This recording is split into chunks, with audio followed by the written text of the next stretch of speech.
بسم اللہ الرحمن الرحیم۔ تاریخ میں کن لوگوں نے امام مہدی ہونے کا جھوٹا دعویٰ کیا؟ ان کا تعلق کن قبائل سے تھا؟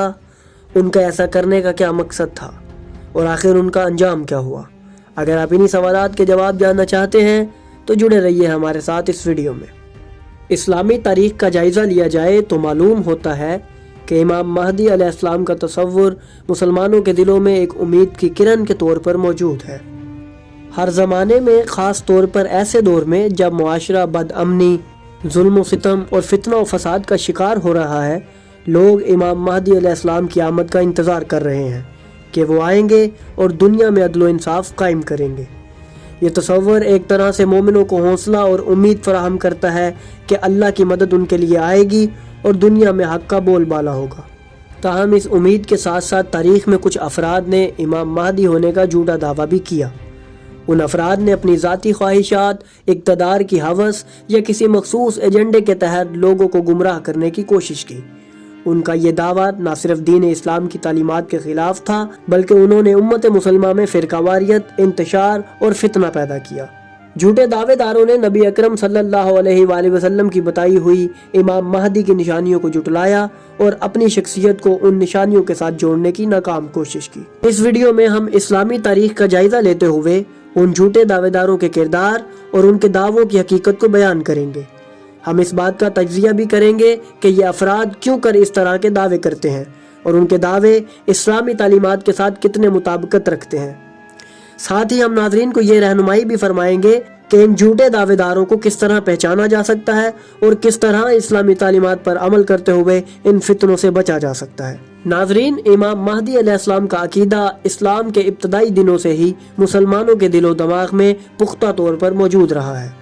رسول اکرم صلی اللہ علیہ وآلہ وسلم نے اپنی متعدد احادیث میں امام مہدی کے بارے میں بتایا اور اہل بیت علیہ السلام نے اس عقیدے کی وضاحت اور ترغیب دی۔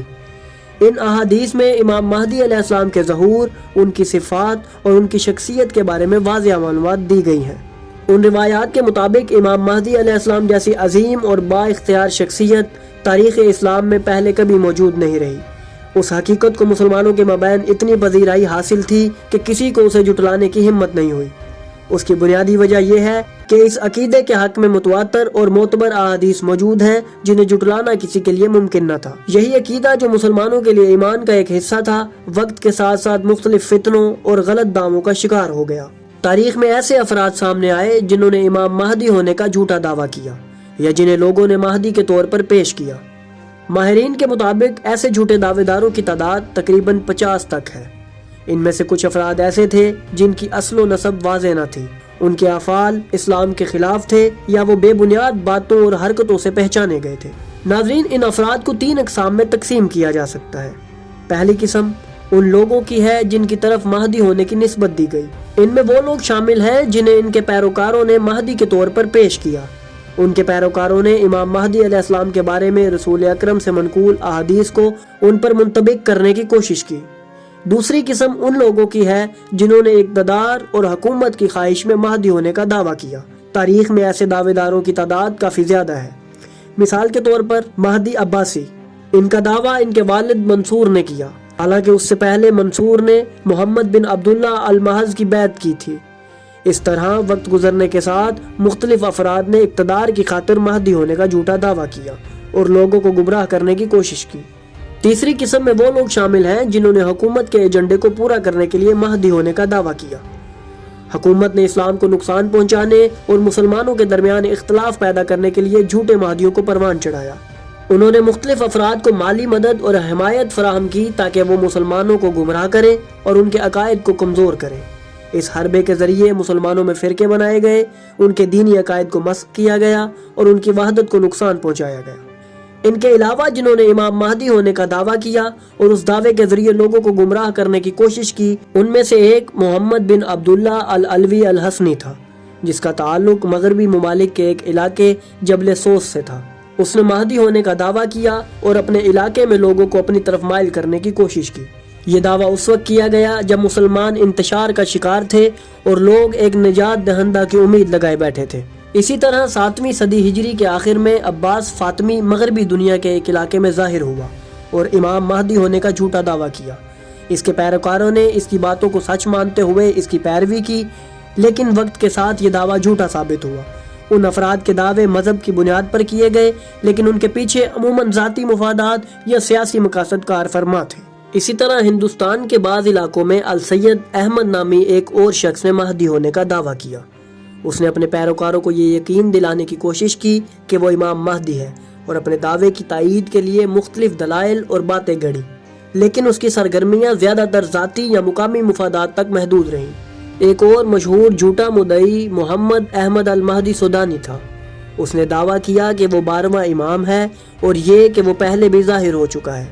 اس نے سوڈانی عوام کو یہ خوشخبری سنا دی کہ وہ ان تمام مشکلات اور مظالم سے نجات دلائے گا جن کا وہ سامنا کر رہے ہیں۔ اس کے دعوے کے ذریعے امام مہدی کا تصور سوڈان کے عوام میں بہت پھیل گیا، یہاں تک کہ لوگ اس سے پوچھنے لگے کہ شاید وہی مہدی منتظر ہے۔ آخرکار اس نے خود کو مہدی قرار دیا، اور اس کا دعویٰ لوگوں کے لیے ایک حقیقت بن گیا۔ یہ تمام افراد اپنے جھوٹے دعووں کے ذریعے یا تو لوگوں کو گمراہ کرنے کی کوشش کرتے تھے یا حکومت کے اعلی کار بن کر کام کرتے تھے۔ ان کا مقصد ذاتی مفادات حاصل کرنا یا حکومتی طاقتوں کے سیاسی مقاصد کو پورا کرنا تھا۔ جھوٹے مہدیوں کا یہ سلسلہ تاریخ میں بارہا دیکھنے کو ملا، جہاں لوگوں کے عقیدے اور امیدوں کا استحصال کیا گیا اور امت مسلمہ کو فکری و عملی طور پر کمزور کرنے کی سازش کی گئی۔ یہ تمام حقائق اس بات کی طرف اشارہ کرتے ہیں کہ امام مہدی علیہ السلام کا عقیدہ مسلمانوں کے ایمان کا ایک مضبوط جزو ہے، لیکن تاریخ میں اسے بارہا فتنوں اور جھوٹے دعووں کے ذریعے مسخ کرنے کی کوشش کی گئی۔ ہمیں ان فتنوں سے بچنا چاہیے اور امام مہدی علیہ السلام کے بارے میں درست عقیدے کو قرآن و حدیث اور اہل بیت علیہم السلام کی تعلیمات کی روشنی میں سمجھنا چاہیے۔ امام مہدی علیہ السلام کے ظہور کی کیفیت کیسی ہوگی، ان کے ظہور کا مقام کہاں ہوگا، ان کے صحابہ کیسے ہوں گے اور امام کا لشکر کیسا ہوگا، ان تمام سوالات کے جوابات پر ہم آئندہ ویڈیوز میں تفصیل سے روشنی ڈالیں گے۔ تو ناظرین، اگر آپ کو ہماری یہ کاوش پسند آئی اور ہمارے یہ دلچسپ موضوعات آپ کو پسند آئے تو ہماری ویڈیو کو لائک کریں اور ہمارے چینل کو سبسکرائب کریں اور بیل آئیکن کو بھی دبا دیں، اور ہماری اس ویڈیو کو مزید سے مزید شیئر کریں تاکہ زیادہ سے زیادہ لوگ اس کو دیکھیں اور علم سے مستفید ہوتے رہیں۔